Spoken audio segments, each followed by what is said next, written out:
마가복음 10장 17절에서 22절까지의 말씀입니다. 제가 읽고 우리 성도님들께서 읽으심으로 나누어 읽겠습니다. 마가복음 10장 17절에서 22절까지 말씀입니다. 제가 먼저 읽고 우리 여러분들께서 읽으심으로 나누어 읽겠습니다. 제가 먼저 읽겠습니다. 예수께서 길에 나가실새 한 사람이 달려와서 꿇어앉아 묻자오되 선한 선생님이여 내가 무엇을 하여야 영생을 얻으리이까? 예수께서 읽으시되 내가 어찌하여 나를 선하다 일컫느냐? 하나님 한 분 외에는 선한 이가 없느니라. 내가 계명을 안 하니 살인하지 말라, 간음하지 말라, 도둑질하지 말라, 거짓 증언하지 말라, 속여 빼앗지 말라, 내 부모를 공경하라 하였느니라. 그가 여짜오되 선생님이여 이것은 내가 어려서부터 다 지켰나이다. 예수께서 그를 보시고 사랑하사 이르시되 내게 아직 한 가지 부족한 것이 있으니 가서 내게 있는 것을 다 팔아 가난한 자들에게 주라. 그리하면 하늘에서 보화가 내게 있으리라. 그리고 와서 나를 따르라 하시니. 다 같이 읽겠습니다. 그 사람은 재물이 많은 이 말씀으로 인하여 슬픈 기색을 띠고 근심하여 가니라. 아멘.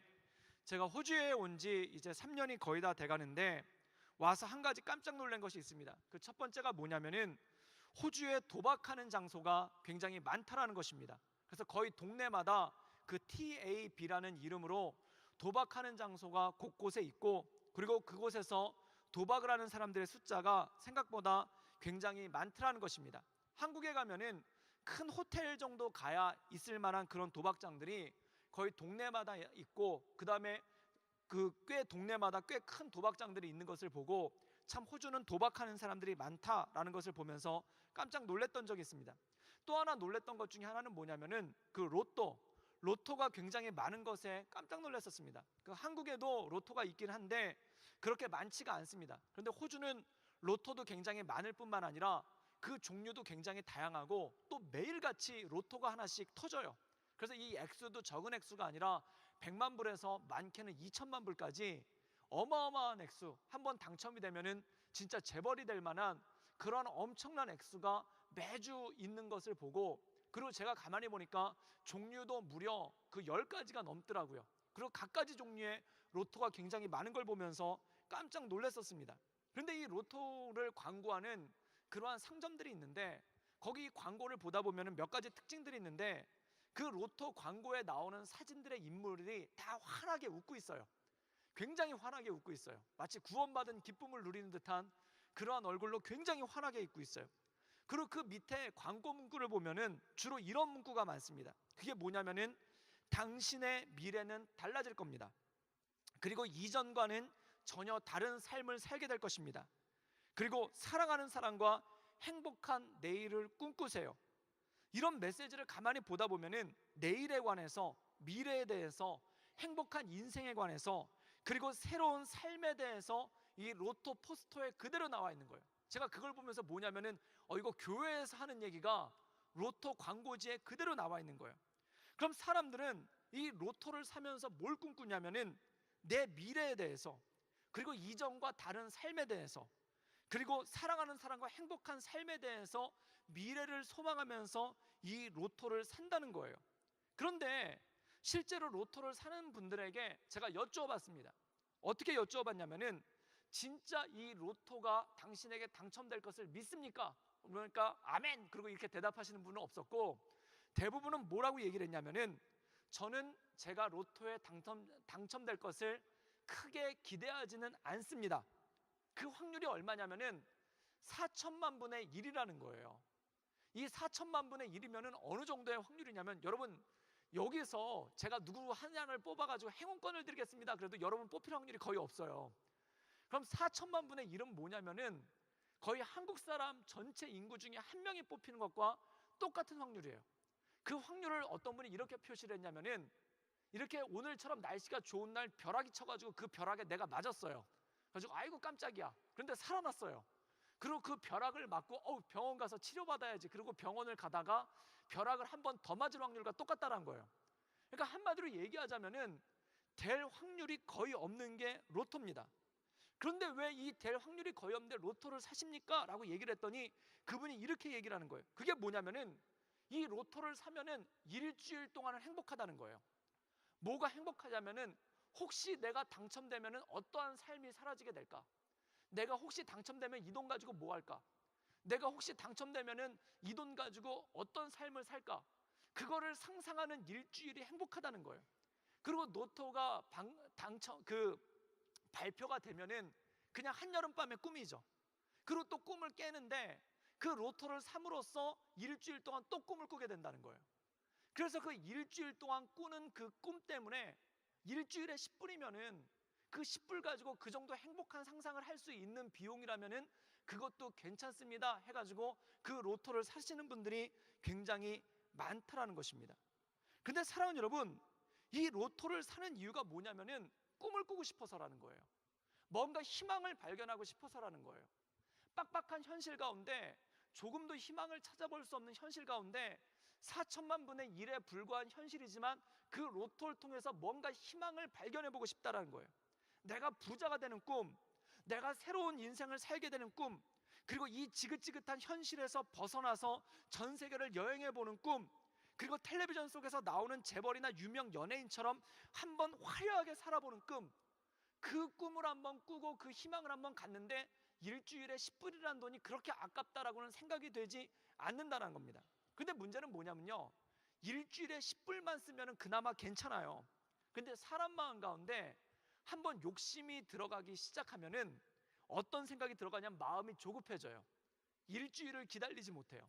그래서 매일처럼 사게 됩니다. 그리고 액수도 확률을 높이려고요, 10불 정도 몇 개 사는 게 아니라 몇십 장을 사게 돼요. 그러다 보면은 뜻하지 않게 그것에 몰두하게 되고 굉장히 많은 돈을 쓰게 된 이유가 생긴다는 거예요. 실제로 한국에서는요, 로또가 처음 나왔을 때 당첨금이 100억이었어요. 그때 어떤 사람이 있었냐면은 로또를 몇 장을 샀냐면 한 장에 1,000원인데 4만 장을 산 사람이 있었어요.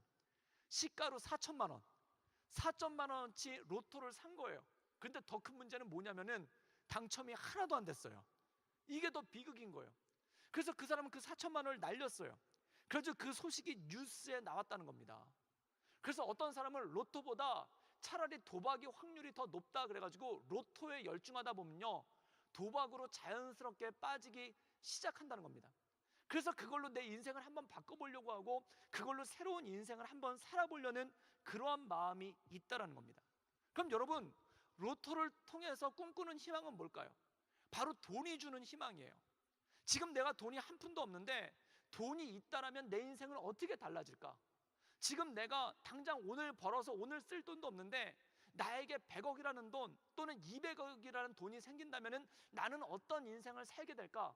그 돈이 주는 한 여름밤의 꿈에 파묻혀서 사는 것이 바로 로또의 꿈이라는 것입니다. 그런 사람 여러분, 이것은 무엇일까요? 돈이 어느 순간에 내 인생을 바꾸는 것으로 바뀐 거예요.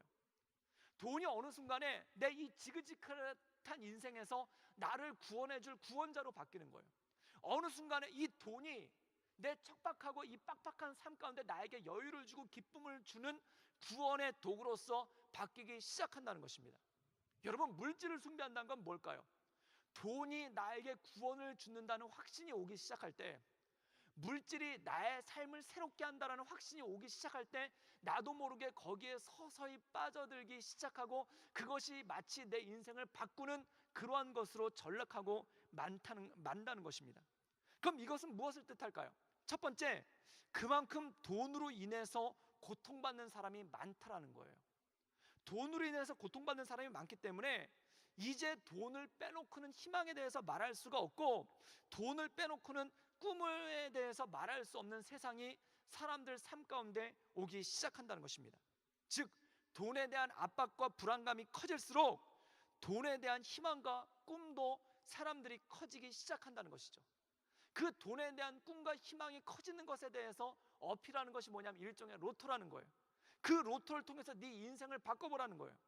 그래서 이제 세상에 하나님에 대한 묵상이 사라지기 시작하고 하나님을 생각하는 것이 점점점 떠나가고 나한테 이 돈이 생기면 나는 어떻게 살 것인가, 그것에 대해서 묵상하고 그것에 대해서 상상하는 사람들이 더 많아지기 시작한다는 것입니다. 즉, 나도 모르게 물질의 노예가 되기 시작하고 어느새 나도 모르게 물질을 통해서 새로운 인생을 꿈꾸는 물질의 우상에 잡혀버리기 시작한다는 것이죠. 그렇다면 오늘 말씀 가운데 보면은 한 부자가 등장을 하는데, 그 부자를 통해서 예수님께서 우리에게 주시고자 하는 메시지가 무엇인지 그 말씀을 알 수 있다는 것이죠. 우리 마가복음 10장 17절 말씀을 읽겠습니다. 우리 다 같이 읽겠습니다. 예수께서 길에서 나가실새 한 사람이 달려와서 꿇어앉아 묻자오되 선한 선생님이여 내가 무엇을 하여야 영생을 얻으리이까? 오늘 말씀 가운데 보면은 한 사람이 예수님을 찾아옵니다. 이 찾아오는 장면이 오늘 우리가 읽은 마가복음에만 나오는 게 아니라 마태복음에도 나오고 누가복음에도 나와요. 그런데 누가복음에는 이 사람에 대해서 뭐라고 기록을 하고 있냐면은 한 관리가 예수께 찾아와 꿇어 엎드려 이르되라고 나옵니다. 관리입니다. 관리는 뭔가요? 공무원이란 뜻이에요. 한국에서 공무원 되려면은 경쟁률이 200대 1이에요. 한마디로 얘기해서 좋은 직장을 가졌다는 뜻입니다. 좋은 직장을 가진 한 사람이 주 앞에 와서 무릎을 꿇었다는 거예요. 근데 마태복음엔 더 놀라운 기록이 있어요. 그게 뭐냐면은 한 청년이라고 나옵니다. 한 직업이 좋은 청년이 주 앞에 나와서 무릎을 꿇었는데 그는 누구인가? 부자예요. 세 복음서에 마태, 마가, 누가 이 세 복음서에 동일하게 나온 게 뭐냐면 그는 부자인지라 라고 나옵니다. 즉 직업이 좋은 부자 청년이 주님 앞에 나와서 무릎을 꿇었다는 거예요. 여러분 대단하지 않습니까? 모든 사람들이 부러워하는 대상이 누구냐면 부자 청년이에요. 나이가 많은데 부자인 분들 참 많아요. 그리고 젊은데 가난한 사람들 참 많아요. 돈이 많으신 분들한테는 젊음이 없고요, 젊음이 있는 사람한테는 돈이 없어요. 그래서 늘 갈급하고 뭔가 부족해요. 근데 이 청년은 어떤 청년인가? 부자인데 젊어요. 돈이 많아요. 여러분 우리의 이상형 아닙니까? 우리가 바라는 삶 아닙니까? 젊은 부자, 부자 청년, 우리가 추구하는 삶 아닙니까? 젊은데 돈이 많아요. 여러분 사람이 이 젊은 부자에 대한 로망과 환상이 얼마나 많은지 동화책을 보세요. 다 왕자랑 공주가 나와요. 왜 왕과 여왕은 안 나올까요? 왕과 여왕은 돈은 많은데 나이가 많아요. 매력이 반감됐어요. 그런데 왕자와 공주는 나이가 젊은데 돈이 많아요. 그러니까 왕자님에게 사람들이 그 시선을 집중하는 이유고 공주님한테 시선을 집중하는 이유가 바로 그겁니다. 그래서 모든 동화책에는요 왕자와 공주가 쏟아져 나와요. 모든 게 다 공주 얘기고 모든 게 다 왕자 얘기예요. 왕자와 공주는 뭘까요? 젊은 부자들이에요. 모든 사람들이 젊은 부자에 대해서 꿈을 가지고 있어요.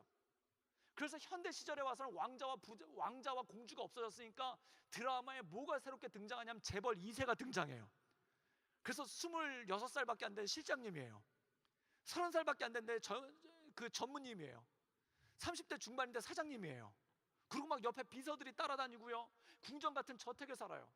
그래서 드라마에 재벌 2세들이 그렇게 많이 나오는 이유가 뭐냐면은 젊은 부자에 대한 환상이 있어요.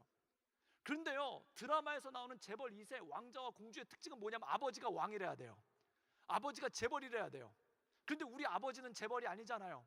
우리 아버지는 왕이 아니잖아요. 제가 저희 아들한테 물어봤어요. 너는 커서 뭐가 되고 싶니? 그랬더니 왕자가 되고 싶대요. 그래서 제가 걔한테 얘기했어요. 아빠는 왕이 아니야. 그래서 너는 왕자가 될 수 없어. 그랬더니 걔가 눈물을 그렁거리면서 저한테 얘기한 거예요. 아빠 왕 되면 안 돼, 그러는 거예요. 그래서 제가 왕이 돼야 될 것 같은 그런 사명감에 빠졌어요. 우리 아들을 왕자를 만들기 위해서. 그런데 우리 아빠 엄마는 왕자도 아니고 재벌도 아니니까 나는 젊은 부자가 될 수 없어요. 그래서 많은 젊은 사람들이 꿈꾸는 게 뭐냐면 연예인입니다. 스포츠 스타입니다. 유명 연예인이 되거나 스포츠 스타가 되면은 젊은 부자가 될 수가 있어요. 그래서 사람들은 이 젊은 부자에 대한 꿈을 가지고 있습니다. 젊은 부자에 대한 소원을 가지고 있습니다. 그럼 이 젊은 부자에 대해서 매력을 느끼는 것만큼 사람들 마음 가운데 어려워하는 건 뭘까요? 나이 많은 거지예요. 나이가 많아지는데 돈이 없는 것은 사람들한테 두려운 일이에요. 그래서 나이가 들어갈수록 사람들이 걱정이 많아지는 이유가 뭐냐면은 가난하게 늙으면 어떡하나라는 걱정이 마음 가운데 오기 시작해요. 내가 모아둔 돈도 없이 이대로 늙어버리면 어떡하는가? 내가 모아둔 돈도 없이 이렇게 나이가 들어버리면 어떡하는가? 라는 그러한 어려움을 꿈꾸게 돼요. 그런 어려움을 생각하게 돼요. 그래서 사람들이 젊었을 때는 젊은 부자를 꿈꾸다가 이제 나이가 중년이 접어들고 나이가 조금씩 먹기 시작하면은 이 나이 들어서 내가 모아둔 돈도 없는데, 이 나이 들어서 내가 모아놓은 재물도 없는데 그냥 이대로 늙어버리는 건 아닌가라는 염려가 마음 가운데 오기 시작한다는 겁니다. 그래서 사람들이요, 나이가 들어가면 들어갈수록 가난한 것에 대한 두려움이 있어요. 그리고 나이가 들어가면 들어갈수록 가난하게 될까봐 그것에 대해서 근심하게 돼요. 그래서 물질에 조금씩 더 집착하는 경향이 생기기 시작하고, 그리고 물질 가운데 더 붙잡히는 그러한 일들이 생기기 시작해요. 제가 깜짝 놀란 것 중에 하나가, 나이가 제가 많이 든 건 아니지만 조금씩 들어가니까 어느 순간부터 통장 잔고를 확인하기 시작해요. 제가 옛날에 통장 잔고를 확인하지 않았어요. 주님 주시면 쓰고 없으면 말고, 그 다음에 주시면 주시는 대로 가고 없으면 없는 대로 가고, 또 주시면 주시는 대로 살고 없으면 하늘의 양식을 먹고. 그런데요, 어느 순간 통장 잔고를 확인해 봐요. 그리고 가계부를 써요. 그리고 제 나이를 계산을 하고 인터넷에 찾아봐요. 제 나이 또래가 평균 연봉이 얼마나 되나 그걸 확인해 보고, 목사니까 높을 리가 있겠습니까? 약하죠. 그러면은 갑자기 마음 가운데 상심이 오는 거예요. 이대로 모아둔 돈도 없이 가난하게 늙어버리는 건 아닐까? 이런 생각이 드니까 마음 가운데 걱정이 오게. 여러분, 저를 위해서 기도해 주시길 주님의 이름으로 축복합니다. 통장 잔고를 보지 않게. 그래서 제 나이 또래에 있으신 분들 가운데 비리를 저지르거나 부정을 저지르는 이유가 많은 게 뭐냐면, 돈에 대한 불안감이 커지기 때문에 그 안에 있다라는 거예요. 그리고 돈에 대해서 좀 더 많은 유혹을 받기 시작하는 거예요. 그런데 오늘 말씀 가운데 보면은 모두가 동경하는 젊은 부자가 나옵니다. 게다가 이 사람은 관리입니다. 직업도 좋아요. 모두가 동경하고 모두가 괜찮게 여기는 이 젊은 부자가 나와서 주님 앞에 엎드린데, 더 놀라운 건 무엇인가? 믿음도 좋아요. 어떻게 얘기하는가? 우리 마가복음 10장 19절에서 20절 말씀 읽겠습니다. 다 같이 읽겠습니다. 시작. 내가 계명을 안 하니 살인하지 말라, 간음하지 말라, 도둑질하지 말라, 거짓 증언하지 말라, 내 부모를 공경하라 하였느니라. 그가 여짜오되 선생님이여, 이것은 내가 어려서부터 다 지켰나이다. 그가 예수님께 와가지고 꿇어 엎드려서 내가 어떻게 해야 영생을 얻겠습니까? 라고 묻습니다. 그때 주님께서 율법에 나와 있는 것들을 지키라 라고 얘기했더니 그 사람이 이렇게 얘기합니다. 내가 어려서부터 다 지켰습니다. 여러분, 대단한 사람입니까? 젊은 부자인데다가 믿음도 좋아서 어렸을 때부터 율법을 하나도 빠뜨리지 않고 다 지켰다는 거예요. 그런데 예수님께서 그에게 놀라운 말씀하십니다. 그것이 뭐냐면, 너에게 한 가지 부족한 것이 있는데 이 물질들을 가난한 사람들한테 다 나누어 주고 너는 나를 따르라고 말씀하십니다. 여러분, 그럼 예수님께서 그에게 부족한 것이 있으니 이것을 따라라 라고 얘기할 때, 많은 사람들이 이것에 대해서 오해하는 두 가지가 있어요. 첫 번째, 예수님은 부자를 싫어하신다라는 오해가 있어요. 그래서 예수 믿는 사람들은 다 가난해져야 된다라는 그런 극단적으로 해석을 하시는 분들이 있습니다. 그건 잘못된 해석이에요. 또 하나, 예수님은 헌금을 많이 하는 것을 좋아하시고 그것을 경건한 사람이라고 생각한다. 물론 헌신한 마음이 깊어서 기쁜 마음으로 헌금을 한다면 그건 굉장히 좋은 일입니다. 그런데 이단 종파들처럼 어떤 강요에 의해서 헌금을 한다든지, 또는 헌금 액수와 구원을 결부시켜서 주장을 하기 시작한다면 이건 역시 극단적인 주장이에요. 그런데 오늘 예수님께서 이 부자 청년에게 너의 모든 물질을 가난한 사람들에게 나누어주고 나를 따르라 말씀하신 것은 무엇을 의미할까요? 여기서 물질과 신앙과의 관계에 대해서 말씀하고 있는 거예요. 한 가지 예를 들어 설명하자면 이런 것입니다. 제가 한국에 있었을 때 어떤 권사님을 만났는데 이분이 이런 얘기를 하는 거예요. 아, 목사님, 요즘에 돈이 하나도 없어요. 돈이 하나도 없어서 하나님 일을 하나도 못하겠어요. 돈이 하나도 없어서 교회에서 봉사하고 싶은데 교회에서 봉사를 못하겠어요. 이렇게 말씀을 하시는 거예요. 또 어떤 목사님이 한국에서 어떤 목사님을 만났는데 이분이 이렇게 얘기를 하는 거예요. 요즘에 교회 재정이 어려워서 선교고 구제고 아무것도 할 수가 없어요 라고 말씀을 하시는 거예요. 그런데 이 이야기를 듣다 보니까 이런 생각이 드는 거예요. 역설적으로 반대로 생각할 때 정말 돈이 없으면은 교회에서 봉사할 수 없는 것일까?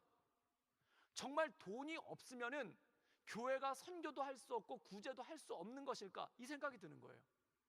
여러분, 진짜 그렇습니까? 돈이 없으면은 교회가 구제를 못하고 선교를 못하는 것입니까? 또한 성도가 돈이 없으면은 교회에서 봉사를 못하는 것입니까? 역설적으로 얘기하자면요, 돈이 있어야 하나님의 일을 할 수가 있다라는 거예요. 역설적으로 얘기하자면 돈이 풍족하게 있어야지만 하나님의 일을 할 수가 있고, 돈이 풍족하게 있어야지만 선교를 할 수가 있고, 돈이 풍족하게 있어야지만 구제를 할 수가 있다라는 거예요. 여러분, 이것은 무슨 뜻일까요? 물론 물질이 풍부해서 선교사님을 넉넉하게 후원하고, 물질이 풍부해서 가난한 사람에게 구제도 많이 할 수 있다면 그건 정말 좋은 일이에요. 그런데 돈이 없다면, 교회 재정이 없다면, 또는 성도들에게 돈이 없다면 선교도 할 수 없는 것이고, 교회에서 봉사도 할 수 없는 것이고, 구제도 할 수 없는 것인가? 여러분, 돈이 베이스가 된 게 아니라는 겁니다. 우리가 선교를 하는 것, 또는 봉사를 하는 것, 또는 우리가 어떤 헌신을 하는 것, 구제를 하는 것이 돈이 있고 없고 유무에 따라서 결정되는 사항이 아니라는 거예요. 물질이 없기 때문에 이것을 할 수 없다, 물질이 없기 때문에 하나님의 나라의 일을 할 수 없다라고 하는 것은 무엇이냐면은, 물질이 베이스가 된 기본 신앙이 그 밑에 깔려 있다는 겁니다. 여러분, 부자 청년에게 너의 물질을 가난한 사람들에게 다 나누어주고 나를 따르라라고 말씀했을 때 이 청년이 근심했어요. 그 근심의 이유는 무엇일까요? 그가 붙잡고 있는 건 물질이에요. 그의 생각은 뭐냐? 물질이 있어야 경건하게 살 수 있고, 물질이 있어야 봉사도 할 수 있고, 물질이 있어야 구제도 할 수 있고, 물질이 있어야 부모도 공경할 수 있고, 물질이 있어야 내 이웃의 물건도 탐하지 않을 수 있는데, 물질이 없으면 그렇게 살기가 어렵다라는 것입니다. 물질이 있어야 11조도 할 수 있고, 물질이 있어야 감사헌금도 할 수 있고, 물질이 있어야 성경헌금도 할 수 있는데, 물질이 없기 때문에 그렇게 하기가 힘들어서 봉사하기가 어렵다는 겁니다. 예수님이 이것에 대해서 말씀하고 있는 거예요. 여러분, 이것은 무엇과 똑같은가? 마치 이 시대가 로또가 제시하고 있는 세계관이랑 똑같다라는 거예요. 로또가 제시하는 세계관은 무엇입니까? 돈이 있어야 네 인생이 바뀔 수 있다, 돈이 있어야 네 인생이 새로워질 수 있다, 돈이 있어야 네가 행복한 삶을 살 수 있다라는 로또가 주는 세계관이 있어요. 그 세계관이 어느 순간에 신앙 가운데 들어와서 돈이 있어야지만 봉사할 수 있고, 돈이 있어야지만 선교할 수 있고, 돈이 있어야지만 구제할 수 있다라는 마음이 그 마음 가운데 생기기 시작한다는 거예요. 여러분, 사도행전을 보세요. 사도들 가운데 돈을 가지고 복음을 전하는 사람들 아무도 없어요. 또한 예수님께서는 제자들을 파송하시면서 뭐라고 했냐면, 전대도 차지 말고 신발 두 켤레도 신지 말고 너희는 빈손으로 가라고 말씀하셨어요. 이것은 무엇입니까? 물질이 있어야 선교할 수 있다는 게 아니에요. 오직 주의 성령이 너에게 임하시면 너희가 권능을 받고 땅끝까지 이르러 내 증인이 될 수가 있다라는 거예요. 그런데 세상은 성령의 권능에 대해서 얘기를 하는 것이 아니라, 하나님께서 우리에게 주신 사명에 대해서 얘기를 하는 것이 아니라, 물질이 있느냐 없느냐, 이것을 놓고 네가 할 수 있느냐 없느냐로 모든 가치관과 세계관을 바꿔가고 있다는 것입니다. 여러분, 로또가 주는 세계관은 무엇인가? 이거예요. 돈이 없으면 네 인생은 새로워질 수 없다라는 거예요. 로또가 주는 세계관은 무엇인가? 돈이 없으면 네 인생은 바뀌지 못한다는 거예요. 로또가 주는 세계관은 무엇인가? 돈이 없으면 넌 행복하지 못하다는 거예요. 돈이 없으면 너는 늘 빡빡하게 살아야 되고, 돈이 없으면 너는 늘 사람들 눈치를 보고 살아야 되고, 돈이 없으면 너는 하고 싶은 거 아무것도 하지 못하면서 살아야 된다. 그런데 로또에 당첨돼서 거금을 받아서 그걸로 네 인생을 바꿔봐라, 이게 로또의 세계관이에요. 로또의 세계관은 뭐냐면, 돈이 없으면 아무것도 못한다는 거예요. 그런데 이 부자 청년이 가지고 있었던 신앙적 마인드가 바로 이거라는 겁니다. 돈이 없는데 어떻게 하나님의 일을 할 수 있는가? 돈이 없는데 어떻게 경건하게 살 수 있는가? 돈이 없는데 어떻게 부모를 공경할 수 있는가? 돈이 없는데 어떻게 구제할 수 있는가? 이 마음 가운데 들어오기 시작한다는 거예요. 전에 한국에서 이런 일이 있었어요. 그게 뭐냐면은, 일본으로 선교를 가자고 그랬어요. 그때 어떤 분이 이렇게 얘기를 하는 거예요. 일본 사람들이 우리보다 훨씬 더 잘 사는데 그 사람들이 뭐가 부족해서 그 사람들한테 복음을 전합니까? 라고 얘기를 하는 거예요. 그러니까 선교하는데 도식이 이렇게 나오는 거예요. 우리보다 못 살면은 선교할 필요가 있는데 우리보다 잘 살면은 선교할 필요가 없다는 거예요. 그 잘 살고 있는 사람들한테 왜 복음이 필요하냐는 거예요. 그리고 그 사람들은 여기서 살고 있고 우리는 여기서 살고 있는데, 그 사람들은 되게 잘 살고 있고 우리는 지질이 못 살고 있는데, 지질이 못 사는 우리가 도대체 무슨 능력으로 잘 살고 있는 그들한테 복음을 전하냐는 거예요. 여러분, 이거 역시 오해 아니겠습니까? 복음은 절대 돈으로 전해지는 것이 아닙니다. 복음은 절대 물질의 많고 적음으로 전해지는 것이 아닙니다. 신약 그 초대교회를 보면은 초대교회 성도의 95%는 노예들이었어요. 그런데 그 노예들은 주인들에 비해서 너무나 연약했어요. 그런데 그 노예들이 주인들한테 복음을 전하지 않았습니까? 여러분, 만약에 이 로또의 관점으로, 이 관점으로 본다면 나는 노예고 저 사람은 주인이고 로마 시민권자예요. 나보다 훨씬 잘 살아요. 나보다 권력도 많아요. 그리고 나보다 누릴 수 있는 게 더 많아요. 나는 지지리도 못 살아요. 나는 노예예요. 나는 날마다 힘든 삶을 살고 있어요. 나는 그들보다 무식해요. 나는 그들보다 배운 것도 없어요. 조건도 나빠요. 그런데 왜 전해야 됩니까? 이런 도식이 생기는 거예요. 그런데 초대교회 성도들은 그들의 주인들보다 학식도 많지 않았고 돈도 많지 않았고 그들보다 누릴 수 있는 것도 없었지만 그들에게 복음을 전하고 그 복음 가운데 나가지 않았습니까? 여러분, 세상에는 두 가지 기준이 있어요. 물질의 세계관이 있어요. 물질을 통해서 뭔가를 바꿀 수 있고 물질을 통해서 뭔가를 할 수 있는 물질의 세계관이 있어요. 또 하나는 무엇인가? 성령의 세계관이 있어요. 이것은 힘으로 되지 않고 능력으로 되지 않고 오직 하나님의 영으로 되느니라는 그 성령의 세계관이 있습니다. 사랑하는 여러분, 물질이 인생의 전부인 것처럼 어느 순간 느껴질 때가 있어요. 또한 물질이 있어야지만 모든 것을 할 수 있다라고 느껴질 때가 있어요. 또한 어느 순간 물질이 하나님보다 더 크게 느껴질 때가 있어요. 그래서 어떻게 기도하냐면 하나님께 나에게 물질을 달라고 기도해요. 신앙의 목적이 물질을 얻기 위해서예요. 그리고 그 물질이 나를 구원하리라고 생각을 해요. 그리고 그 물질이 내 인생을 바꾸리라고 생각을 해요. 여러분, 그럼 신앙의 목표가 달라지는 거예요. 주님이 나의 힘과 방패와 능력이 아니라 물질이 내 힘과 방패와 능력으로 바뀌어버린다는 겁니다. 여러분, 그리고 우리가 비전을 따라가고 말씀을 따라가는 인생이 아니라 물질을 따라가는 인생으로 바뀌기 시작한다는 것입니다. 여러분, 성경에서 주님께서 이렇게 얘기하십니다. 너는 물질을 가난한 사람들한테 다 나눠주고 나를 따라오라고 얘기합니다. 이것은 무엇일까요? 물질을 따라가는 인생이 아니라 예수님을 따라가는 인생으로 살라는 것입니다. 물질에 얽매여서 사는 인생이 아니라 하나님의 말씀 가운데 사는 인생이라는 것입니다. 이것은 예수님께서 말씀하신 거예요. 사람이 떡으로 사는 것이 아니요 하나님의 입에서 나오는 모든 말씀으로 인하여 산다. 우리의 삶의 근거가 무엇인가? 내 인생을 새롭게 하고 나에게 희망을 주고 나에게 힘을 주는 삶의 근거가 무엇인가? 로또가 아니라 물질이 아니라 하나님의 말씀이고 그 말씀 가운데 살아나가기 시작한다는 겁니다. 그런데요, 물질로 인해서 어려움을 겪잖아요. 그럼 어느 순간에 이게 전부인 것처럼 보여져요. 그리고 시선이 바뀌기 시작한다는 겁니다. 그리고 그 물질이 나를 구원해 줄 것 같고 그 물질이 나를 인도해 줄 것 같은 그런 착각 가운데 빠지기 시작한다는 거예요. 오늘 주님께서는 이 청년에게 이렇게 얘기한 겁니다. 물질을 따를 것인가? 주님을 따를 것인가? 물질을 따를 것인가? 주님의 말씀 가운데 설 것인가? 그리고 주님께서는 그 청년에게 이렇게 얘기하는 겁니다. 물질을 따르는 것을 포기하고 나를 따르라. 이것을 좀 더 완화한 말씀으로 마태복음 6장 33절에 이렇게 말씀하고 있습니다. 너희는 먼저 그의 나라와 그의 의를 구하라. 그럼 이 모든 것들을 너에게 더하실 것이다.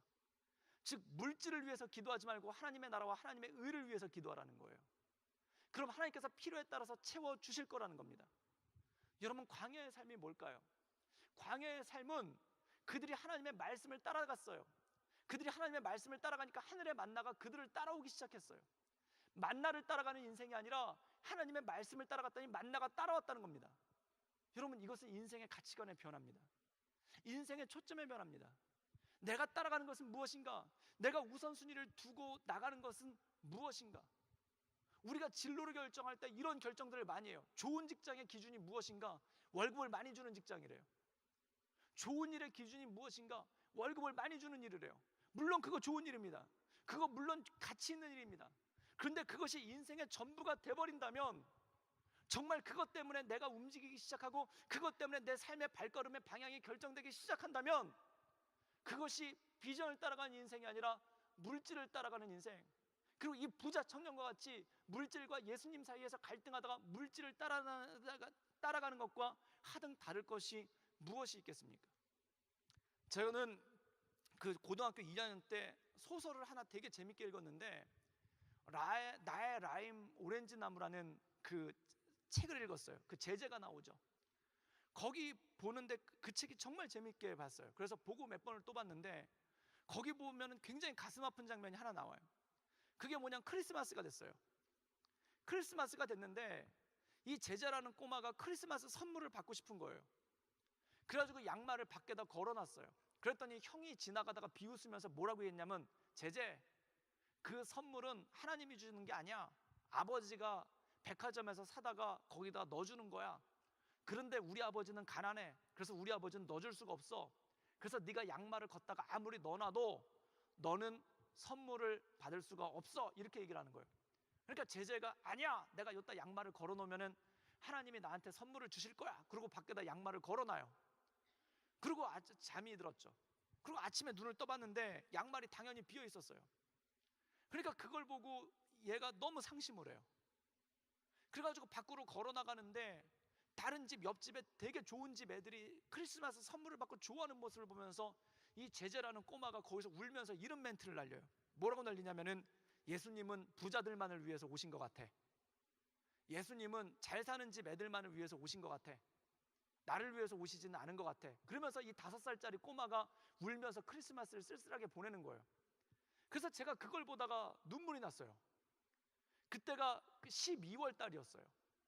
그래가지고 그때 들었던 생각이, 크리스마스가 크리스마스 선물이라는 게 우리끼리 주고받는 즐거운 것도 있지만, 크리스마스가 너희들을 위해서 오신 것, 모든 사람들을 위해서 오신 것을 드러내야 되겠다. 그래서 크리스마스 때 선물을 못 받을 것 같은 그 꼬마들을 찾았어요. 그때 고등학교 2학년 때예요. 그래서 저희 집 뒤에 그 난곡동이라는 데가 있는데 거기가 판자촌이에요. 주민등록 등본도 없는 판자촌이에요. 거기 가가지고, 거기 저 혼자 간 게 아니라 제가 공과공부 모임 때 저희 순아이들한테 나눴더니 그 순아이들 6명이 그럼 우리도 같이 가자. 참 고등학생들이 순수했던 것 같아요. 그래가지고 6명이 주일날 그 추운데 공과 공부를 끝내고 다 거기 난곡동이라는 데를 올라간 거예요. 그래가지고 거기 올라가가지고 제일 가난한 집들을 몇 개를 찾았어요. 그리고 그 가난한 집들 가운데 애들이 있을 법한 집, 왜냐하면 신발을 밖에다 다 벗어놨거든요, 그 동네는. 그래서 거기 애들 신발을 다 찾아가지고 그 애들 신발 있는 데다가 분필로 이렇게 걷다가 이렇게 칠을 해놨어요. 표시를 해놨어요.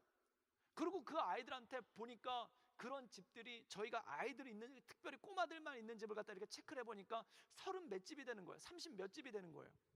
근데 그 아이들한테 선물했는데 우리가 돈이 없어요. 그래서 6명이 돈 꺼내봐 그랬더니 6,000원 모이더라고요. 무슨 선물을 할 수 있을까? 그래가지고 우리가 고민을 했죠. 그래가지고 고민을 했던 것 중에 하나가 뭐냐면, 학생부 예배 때, 그때 중고등부 예배 때 큰 냉장고 박스를, 처음에는 조그만 박스를 하나 갖다가 놓고 거기다 도네이션을 받았어요.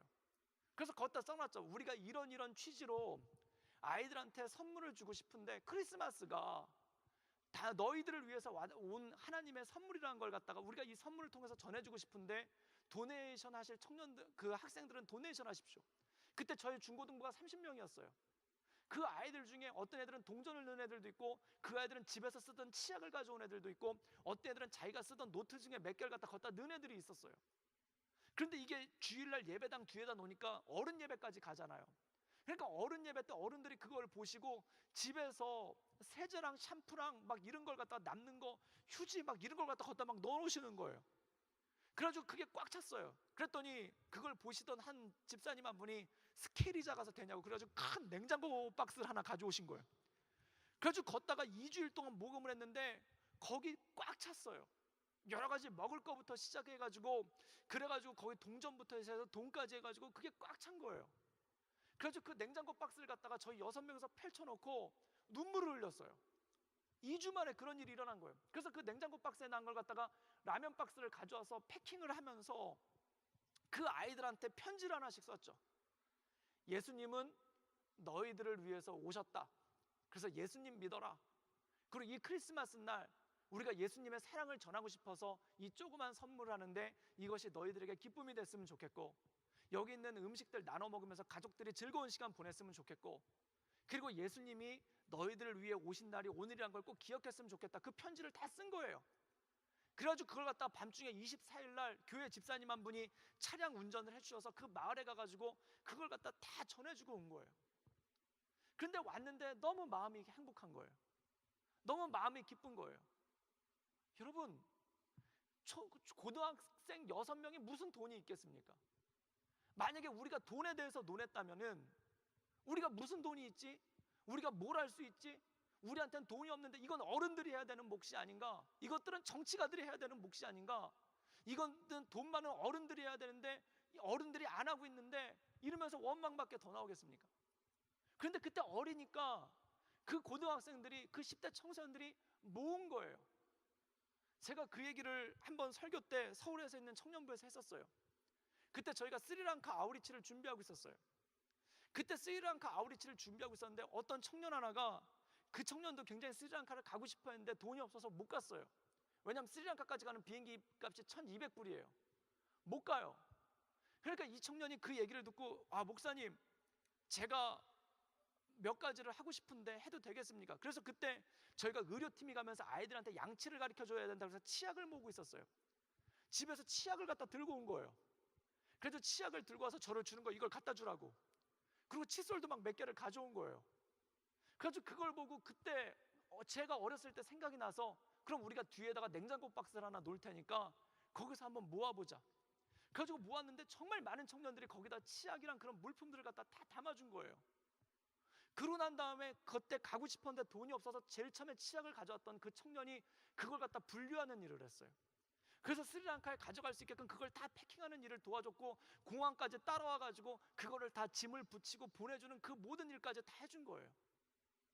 여러분, 그리고 그 청년은 저희가 스리랑카 갔다 오는 9박 10일 동안 저를 위해서 굉장히 간절히 기도하고, 그리고 올 때 공항에서 마중을 해줬어요. 그때 제가 느꼈어요. 정말 보내는 선교사란 이런 것이로구나. 그리고 우리가 후원한다는 것은, 복음을 전한다는 것은 이런 것이구나. 그리고 모든 것이 합력하여 하나님의 선을 이룬다는 것은 바로 이런 것이구나. 사랑하는 여러분, 제가 한 가지 놀랍게 깨달은 것은 그것이었습니다. 돈이 있어서 하는 것이 아니라 하니까 돈이 생기더라고요. 돈이 있어서 비전이 생기는 게 아니라, 이 돈 가지고 뭘 하지? 돈이 산더미처럼 있어요. 그래서 그 돈을 보면서, 이 돈 가지고 뭘 하지? 이 돈 가지고 어디다 쓰지? 이 돈 가지고 어떤 일을 하지?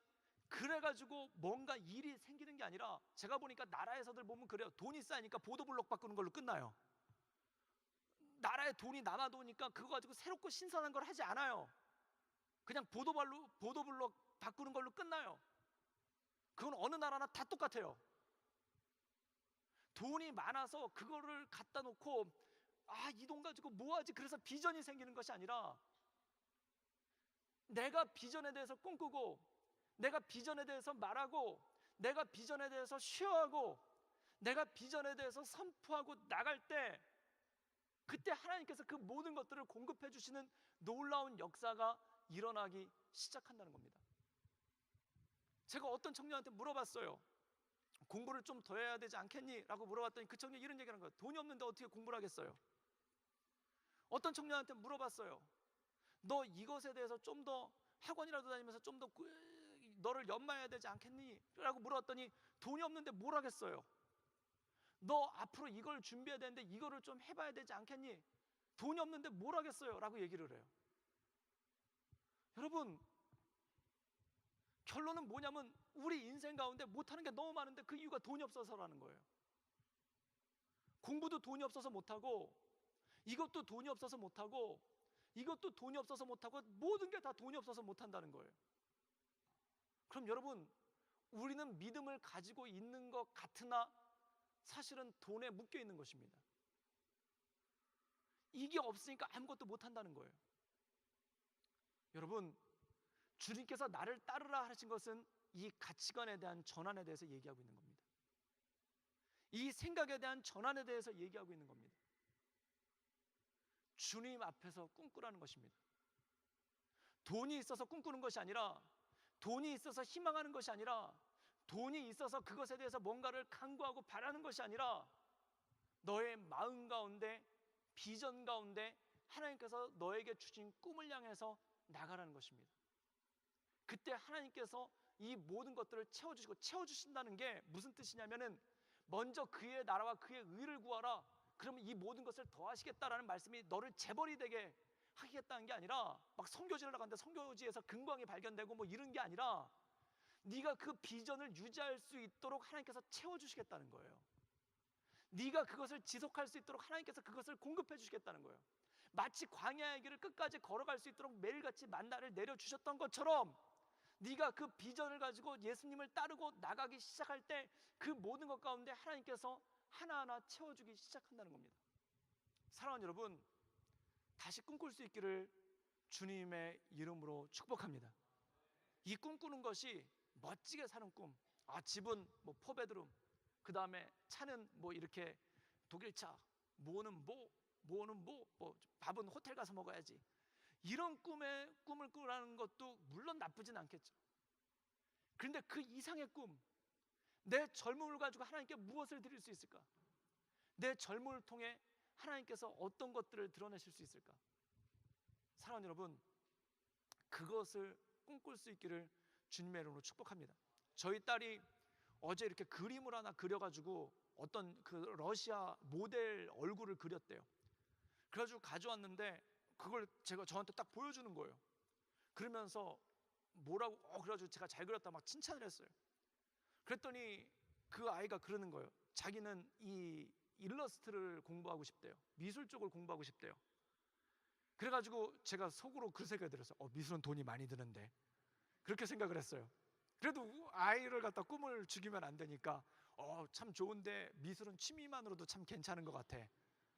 취미로 이렇게, 예를 들어서 네가 뭐 이런 직업을 가지고 취미로 미술을 하면 어떨까, 이런 얘기를 했는데 정말 미술을 전공하고 싶다는 거예요. 그리고 그림을 그리고 싶다는 거예요.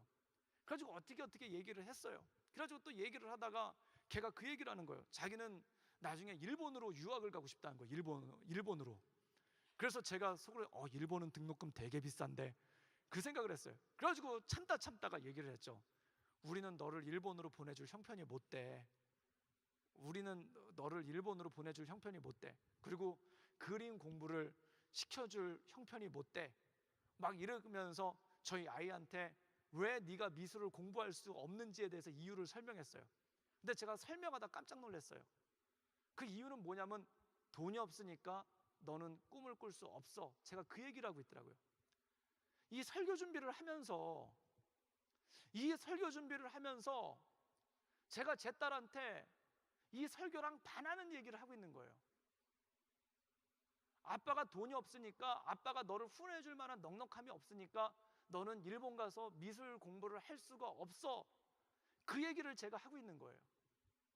그때 제가 그 얘기를 하다 깜짝 놀랐어요. 정말 모든 것이, 돈이 모든 것을 지배하고 있구나.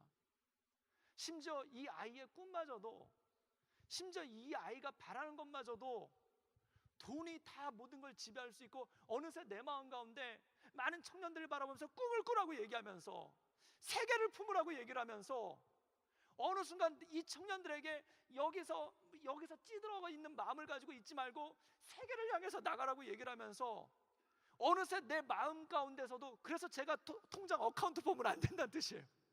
저를 위해서 기도가 필요하다는 거예요. 어느 순간에 나도 찌들어 있는 거예요. 그러면서 아이한테 아빠가 너를 해줄 수가 없으니까 네 꿈을 접었으면 좋겠다라는 것 갖다가 저도 모르게 종용하고 있는 거예요. 사랑하는 여러분, 순식간입니다. 순식간에 몰려들어오기 시작합니다. 이 순식간에 오는 근심과 그 순식간에 오는 염려가 우리들을 통해서 진짜 세상 가운데 잡아야 될 가치관이 무엇인지 그것을 다 잃어버리게 만든다는 거예요. 여러분, 그래서 예수님 말씀하십니다. 날마다 깨어 근신하고 기도하라.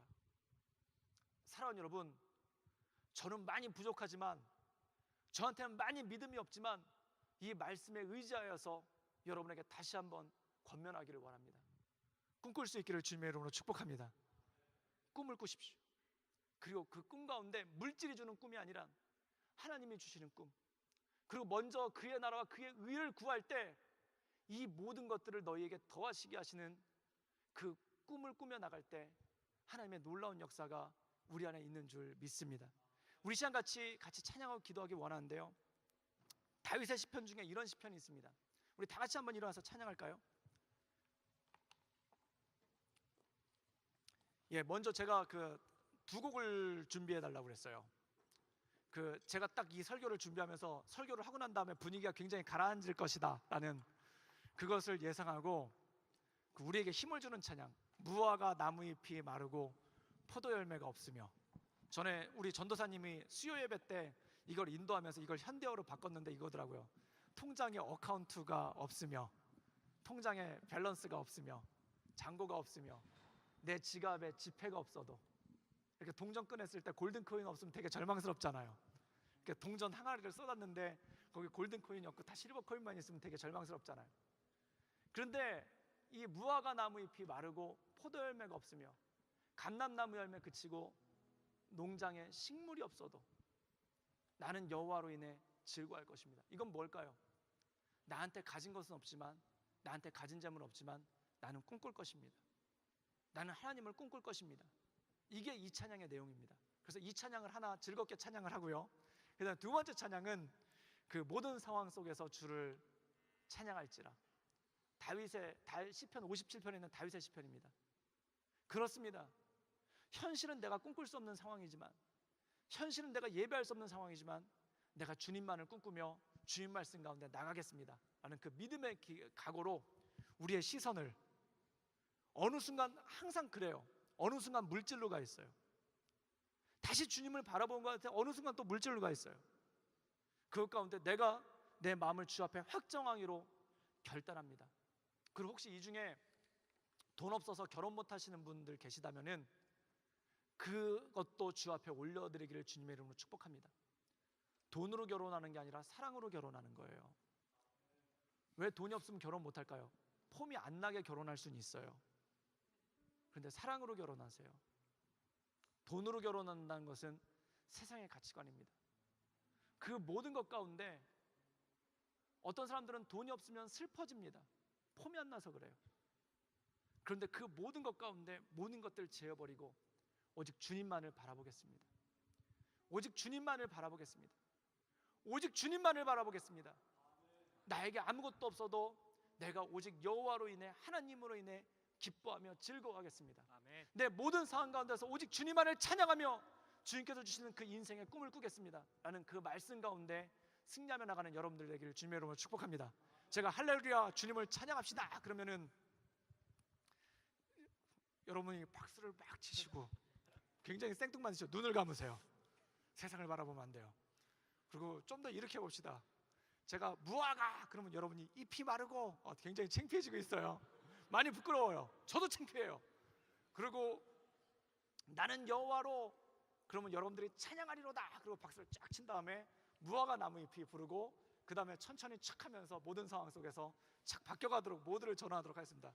여러분들 준비되셨습니까? 예, 잘 들으세요. 제가 무화과 그러면 여러분 잎이 마르고, 그리고 난 여호와를 그럼 여러분 찬양할지로다. 이렇게 좀 창피하더라도 눈 질끈 감고, 뭐 군대도 갔다 왔잖아요.